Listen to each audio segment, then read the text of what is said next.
തിരുവനന്തപുരം നേമത്ത് ലോറിക്കടിയിൽപ്പെട്ട് 2 പേർ മരിച്ചു. ബൈക്ക് യാത്രികരായ സ്ത്രീയും പുരുഷനുമാണ് മരിച്ചത്. മരിച്ചവരെ തിരിച്ചറിഞ്ഞിട്ടില്ല. സഫാൻ കാളികാവ് വിവരങ്ങളുമായി ചേരുകയാണ്. സഫാൻ, എങ്ങനെയാണ് ഈ അപകടം ഉണ്ടായിരിക്കുന്നത്? എവിടെയാണ്? ഇവരെ ആശുപത്രിയിലേക്ക് മാറ്റാനൊക്കെ ആ സമയത്ത് സാധിച്ചിരുന്നോ? മഹേഷ്, ഉച്ചക്ക് 1 മണിയോട് കൂടിയായിരുന്നു അപകടം. പള്ളിച്ചൽ സിഗ്നലിന് സമീപമായിരുന്നു അപകടം ഉണ്ടായത്. ബൈക്കിന് പിന്നിൽ ലോറി ഇടിക്കുകയായിരുന്നു.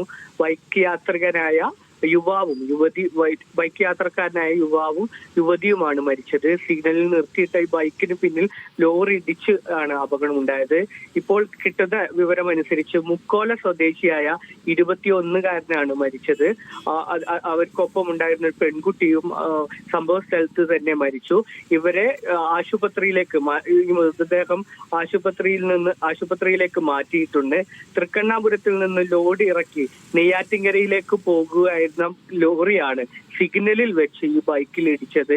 2 പേരും ഈ ലോറിക്കടിയിൽപ്പെട്ടാണ് മരണം സംഭവിച്ചു എന്നാണ് ദൃക്സാക്ഷികൾ പറയുന്നത്. ഏതായാലും ഇവരുടെ പേരുവിവരങ്ങൾ അടക്കം പുറത്തു വരേണ്ടതുണ്ട്. മുക്കോല സ്വദേശിയായ 21-കാരനാണ് അപകടത്തിൽപ്പെട്ടതെന്നാണ് പ്രാഥമികമായി ലഭിക്കുന്ന വിവരം. ഈ ഏരിയയിൽ സ്ഥിരമായി അപകടം സംഭവിക്കുന്നുണ്ട് എന്ന തരത്തിൽ പരാതിയുണ്ട്. ഇന്നലെ കാരക്ക മണ്ഡപത്ത് ചന്ദ്രികയുടെ ഫോട്ടോഗ്രാഫർ കെ ഗോപകുമാറും ഇതേ ഏരിയയിലാണ് വാഹനാപകടത്തിൽ മരിച്ചത്. ഇവരുമായി ബന്ധപ്പെട്ടുള്ള കൂടുതൽ വിവരങ്ങൾ ഇനി പുറത്തു വരേണ്ടതുണ്ട്. വിവരങ്ങൾ നൽകി.